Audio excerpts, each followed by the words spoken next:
Hello guys, welcome to my channel R S function.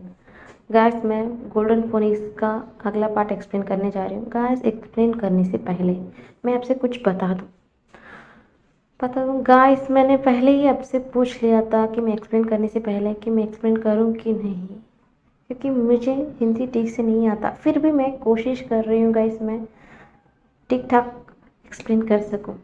मैं कोशिश जारी भी कर रही हूँ कि मैं अच्छी सी, सब लोग की तरह तो मैं अच्छी नहीं हूँ, फिर भी मैं कोशिश कर रही हूँ ना गाइस। मुझे लगता है कि किसी को सिर्फ फंक्शन का एफा पसंद है। गाइस, फंक्शन का एफा पसंद है, फिर हम ब्लांग वांग सिर्फ पेरूशन इन दोनों को ही नहीं दिखा सकते हैं ना। उनकी साइड कैरेक्टर्स भी उतनी ज़्यादा इम्पोर्टेंस होती है गाइस। हम सिर्फ उन दोनों का ही नहीं बता सकते हैं। ये ये तो अजीब नहीं लगेगा गाइस मुझे। साइड कैरेक्टर्स भी मेरे लिए इतनी इम्पोर्टेंट है जैसे एक कहानी के लिए ज़रूरत है, तो मैं साइड कैरेक्टर्स के भी उतना ही इम्पोर्टेंस दूंगी। आप सिर्फ लैनभांग जी और बेभूषण की कहानी सुनना चाहते हैं तो प्लीज़, तो कोई और ऐसा चैनल है तो आप जाकर सुन लीजिएगा। मुझे मेरी चैनल में मैं साइड कैरेक्टर्स को भी उतना ही इम्पोर्टेंस दूंगी गाइस। और आपको लगता है कि मैं अटक कर बोलती हूँ। मैं पहले ही बोल चुकी हूँ कि मैं हिंदी से हिंदी लैंग्वेज से इतनी भी बिलोंग नहीं करती हूँ, फिर भी मैं फंक्शन की इतनी बड़ी फ़ैन बन चुकी थी कि मुझे भी एक्सप्लेन करना था। मैं इसलिए ये लैंग्वेज भी सीख कर मैं आपसे बात कर रही हूँ गाइस। फिर भी मैं कोशिश कर रही हूँ ना गाइस। मैं जल्द से जल्द मैं भी अच्छी से सबकी तरह एक्सप्लेन करने की कोशिश करूँगी गाइस। प्लीज़ मुझे थोड़ी सी वक्त दीजिए। पता है गाइस, मैं क्यों आपको मेरे चैनल को सब्सक्राइब करने के लिए नहीं बोलती हूँ, क्योंकि मुझे भी लगता है कि हाँ, मुझे मेरी थोड़ी तो कमी है, क्योंकि मैं ठीक से हिंदी बोल नहीं पा रही हूँ। इसलिए मैं आपसे कैसे बोलूँ कि मेरे चैनल को सब्सक्राइब कीजिए। फिर भी पता है, मेरे चैनल को आज 350 सब्सक्राइबर मिले हैं। ये मेरे लिए कितनी बड़ी बात है आपको पता है, क्योंकि मुझे लगा था कि मैं इतनी हिंदी ठीक से भी नहीं बोलती तो शायद मुझे एक भी सब्सक्राइबर नहीं मिलेंगे, पर मुझे आज 350 सब्सक्राइबर मिले हैं। हाँ, बहुत सारे लोग देखते हैं, 72% लोग देखते हैं पर सब्सक्राइब नहीं करते हैं। खैर कोई बात नहीं, मुझे लगता है कि मेरी में थोड़ी कमी है, इसलिए आपने मेरे चैनल को सब्सक्राइब नहीं किया है, यही सोच लेती हूँ। फिर भी आपको पता है, अम, उनका नाम एक वन शॉट एफएफ है। वो भी एक चैनल, एक नहीं बल्कि दो चैनल चलाती हैं। वो भी अच्छे से एक्सप्लेन करती हैं उनकी एफएफ को, और उनका मैं भी उनका एफएफ पढ़ी हूँ। वो भी बहुत अच्छी सी, बहुत प्यारी एक्सप्लेन करती हैं। उन्होंने मुझे मेरे चैनल को सब्सक्राइब किया है और मुझे इनक्रेज किया है। ये मेरे लिए बहुत बड़ी बात है गाइस। जब आप मुझे कमेंट करते हो ना और मुझे बोलते हैं कि अच्छा है, तो मुझे कितनी अच्छा लगता है मुझे ही पता है, क्योंकि आप भी जब भी कमेंट करते हो मुझे लगता है हाँ लक्ष्मी, तुम कोशिश कर सकती हो और तुम भी कर पाओगी, ऐसा लगता है। तो मैं आपके लिए, आप जो भी मेरे लिए सब्सक्राइब करते हो, मेरे लिए कमेंट करते हो, लाइक करते हो, मेरे चैनल को देखते हो, ये मेरे लिए मेरे एक मोटिवेशन की तरह है गाइस। ताकि मैं सोचती हूँ कि हाँ, मैं और कोशिश करूँ, मैं और ठीक से बोलने की कोशिश करूँ कि मेरी जो कहानी है मैं आपसे एकदम ठीक ठाक बोलने की, आपके आपको समझाने की कोशिश कर रही हूँ गाइस। प्लीज़ थोड़ी तो वक्त दीजिए, मैं पूरी तरह कोशिश करूँगी। मैं आपको निराश करती हूँ तो मुझे माफ़ कर दीजिएगा। मैं क्या बोलती हूँ, मैं ट्रूली चाहती हूँ गाइस मैं अच्छी एक एफ आपको दूँ, क्योंकि कहानी कहानी तो है मेरे पास, पर क्या करें। आप अब उसे एक्सप्लेन ही ठीक से नहीं कर पाते हो तो कैसे लगेगा।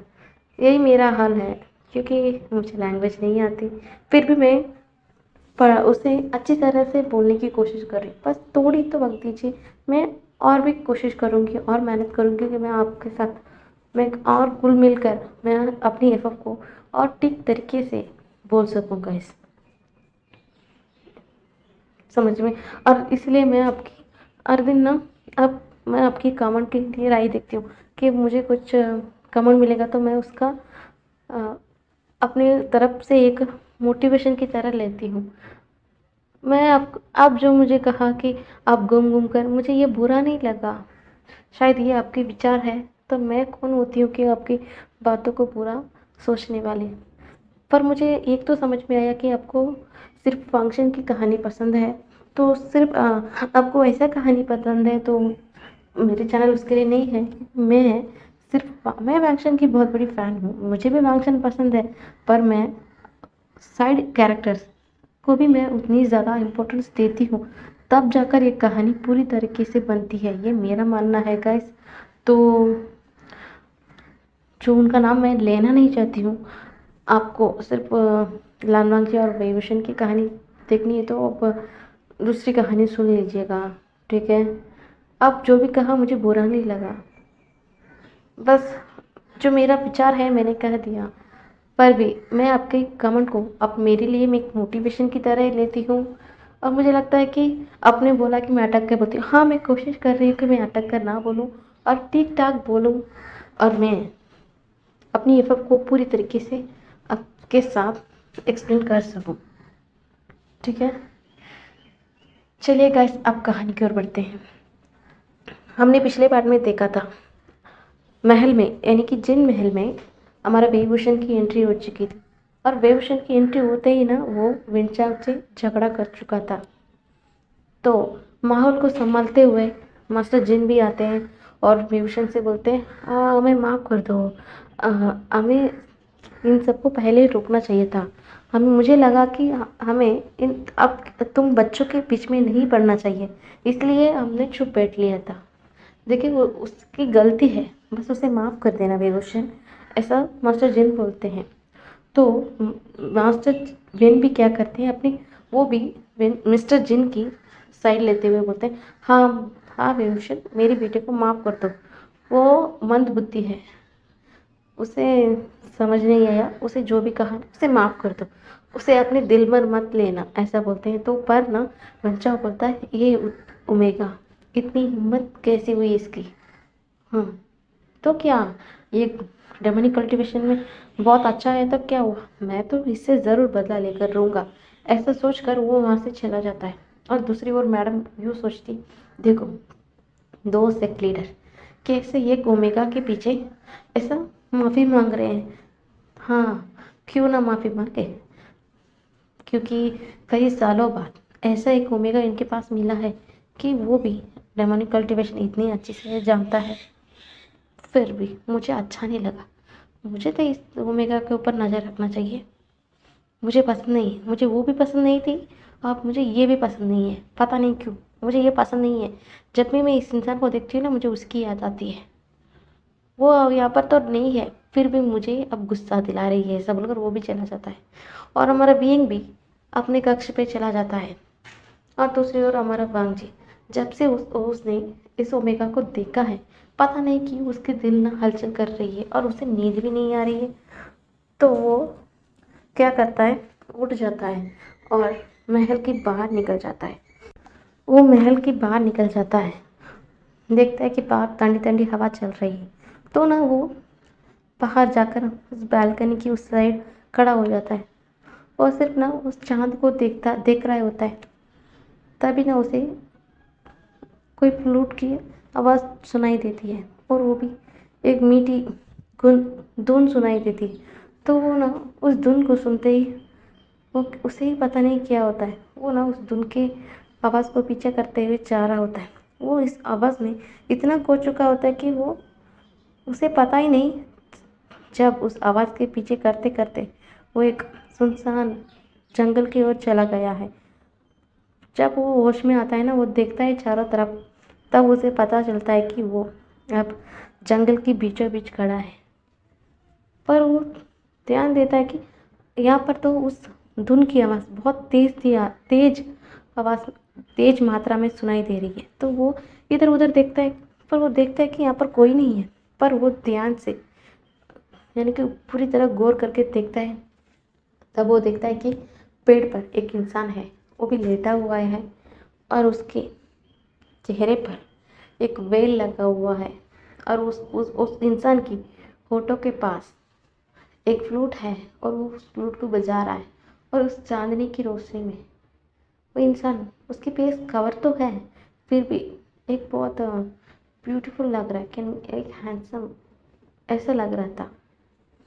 वो हमारे वांग जी ना इस दृश्य को देखकर पता नहीं क्यों उसके उसका दिल और दिमाग उस चेहरे उस नज़र से हटने को मन ही नहीं कर रहा था, बस वो उसी ओर देख रहा था। पर जो इंसान टूट बचा रहा था उसे ये महसूस हो चुका था कि कोई इंसान यहाँ पर खड़ा है और उसे ही घूर घूर के देख रहा है। तो वो क्या करता है, फ्रूट को अपने होठ के पास से दूर करता है और धड़ाम से पेड़ से नीचे कूदता है। और इसे देखकर ना हमारा भांग जी पूरी तरीके से शॉक्ड हो चुका था। और जब जब तक वो अपने शॉक से बाहर आ पाता, वो उस इंसान ने उसके करीब आकर खड़ा हो चुका था। तो वांगी भी समझ चुका था कि ये तो वही ओमेगा है। फिर भी कुछ नहीं बोलता, वो अपनी फेस को और ज़्यादा सिफ्ट क्या बोलते हैं, बहुत ना ऐसा कठोर बना देता है, स्टिफ होकर खड़ा रहता है। तभी ना वो ओमेगा बोलता है, सेकेंड मास्टर लैंड, आप यहाँ पर पता नहीं कि कष्ट करेंगे कि आप यहाँ पर क्यों आए, वो भी इतनी आधी रात को। बताइए ना, क्यों बता रहे नहीं, बताते क्यों नहीं, बताओ। वैसे भी बता दो, मेरा नाम ना विभूषण है और मेरा गटसी नाम विंग है। बात बताइए ना मास्टर लैन, आप कुछ क्यों नहीं बोल रहे हैं। हाँ हाँ, मुझे पता है कि मैं बहुत अच्छे से फ्लूट करता हूँ, हाँ बहुत अच्छी गाता भी हूँ। फिर भी आपको ऐसा चुप चुप कर आकर मेरा पीछा नहीं करना चाहिए था और यहाँ से और चुपते हुए मुझे देखना नहीं चाहिए था। आपको पता है, मुझे एक पल के लिए डर ही लग गया था। ऐसा लगा था कि मेरा दिल अपने सीने से पटकर बाहर ही आ जाएगा। पता है, आपने मुझे डरा दिया मास्टर लैन, ऐसा आपको नहीं करना चाहिए था। और आपको पता है, और आप ऊपर से एक अल्फा है और मैं एक ओमेगा हूँ। कोई कोई यहाँ पर आता और देख लेता तो क्या होता, क्या सोचता है वो हमारे बारे में। एक अल्फा और एक ओमेगा आधी रात को ऐसा मिलते हैं, पता है बदनाम हो जाएगा, ऐसा ना विंग बोलता है। तो बोलता है, बोलिए ना, मैं कितनी देर से बातें कर रहा हूँ, अब क्यों कुछ नहीं बोलते, बोलो ना बोलो ना, कम से कम मेरी तारीफ तो कीजिए।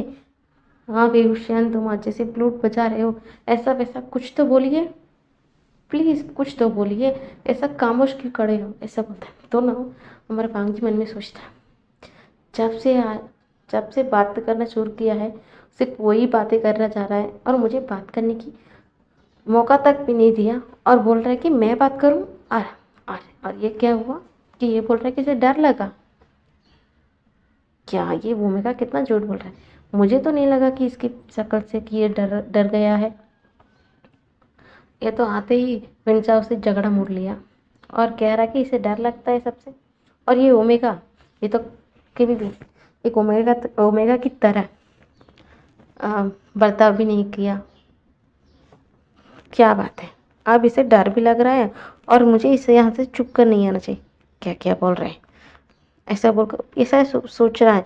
तभी ना हमारा बेहुश ना उसकी हमारी बांग जी की पेज के सामने ना चुटकी बजाता है, बोलता है क्या सोच रहे हो, बताइए ना, कुछ तो बताइए, ऐसा बोलता है। तो वांग जी ना उसे देखता है वापस घूर घूर के और बोलता है शेमलेस, ऐसा बोलकर ना वो चला जाता है। तो विंग बोलता है, अच्छा चुप, मैं तो पहले से यहीं पर था, आप आए मेरे पीछे करते हुए, आप यहाँ पर आए और आप भी चुप कर मुझे देख रहे थे और सेमलेस मैं हूँ। ये क्या बात है हुई, ये क्या बात हुई मास्टर लैन, ये आपने अच्छा नहीं किया, मुझे बुरा लगा आपकी बातों से, ऐसा बोलता है। पर हमारा वांगजी ना कुछ भी नहीं बोलता, वो सिर्फ अपने कमरे की ओर चला गया था। हमारा विभूषण ना, हमारा सिर्फ विभूषण नहीं बोलते, हम बीइंग बोलेंगे, ठीक है आज से। हमारे बीइंग ना सिर्फ अपने फेस को आउट बनाकर वहाँ पर खड़ा रहा था और बता, तुम ना बहुत ज़्यादा खड़ूस हो, ऐसा बोलकर वो खड़ा रहा था। तभी ना वहाँ पर श्रेयंग आ गया था।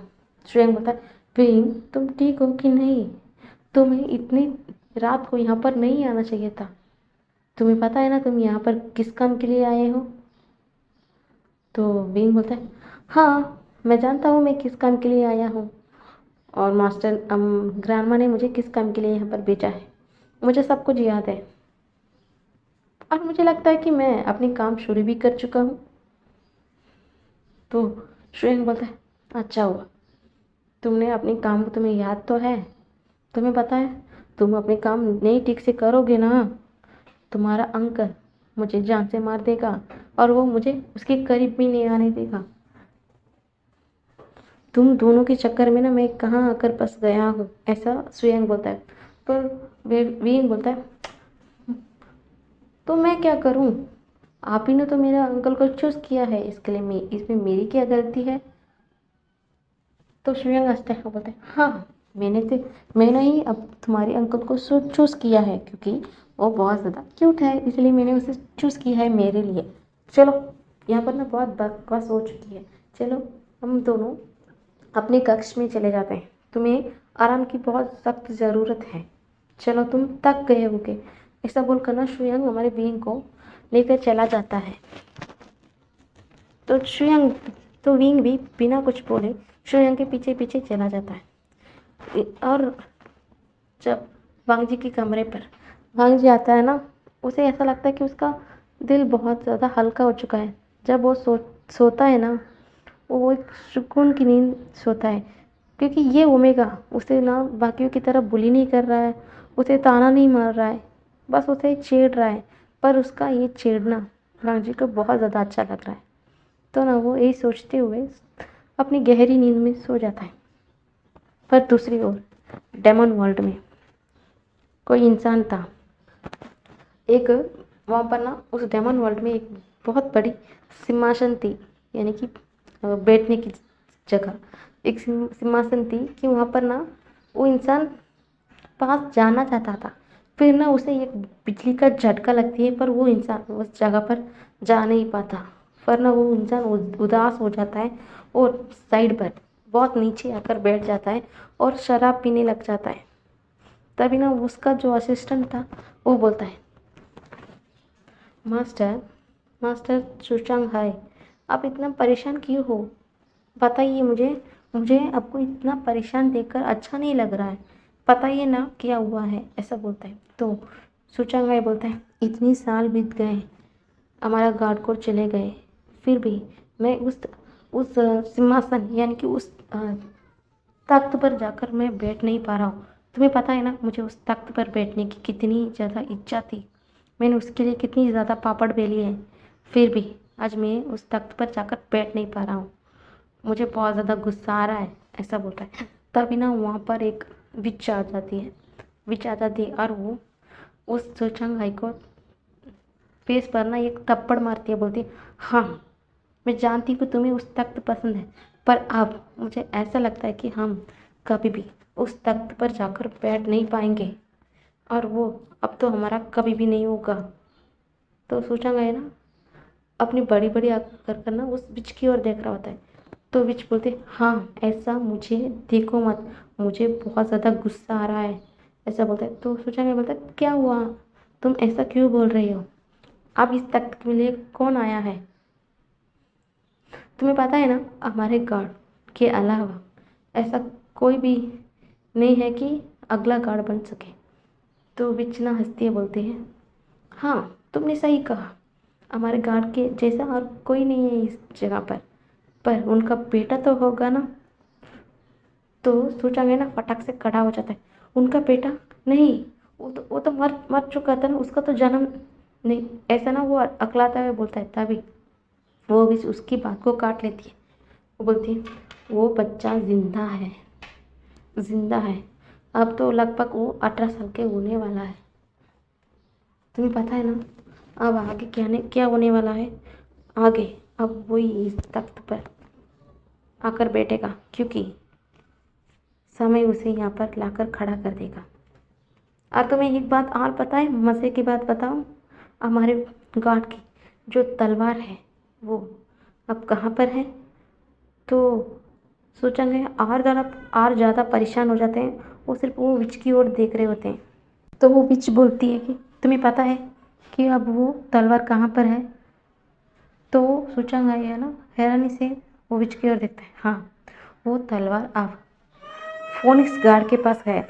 वो तलवार अब फोनिक्स गार्ड के पास है हेवन पर। तो सूचंग में बोलता है क्या क्या बोल रही हो तुम? हाँ, अब वो फोनिक्स गार्ड के पास है।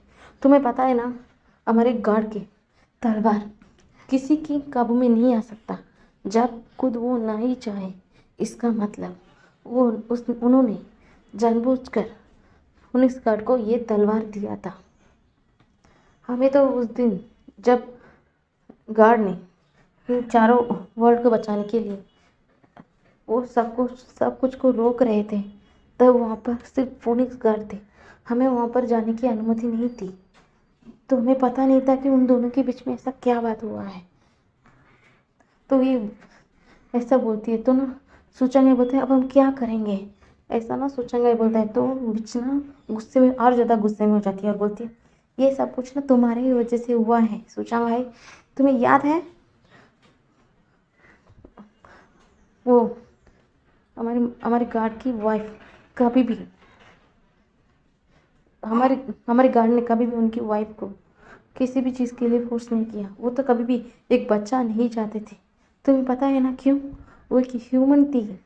वो हमारी गार्ड के बच्चे को सहन नहीं कर पाती तो वो मर जाती, इसलिए वो कभी भी बच्चा नहीं चाहते थे।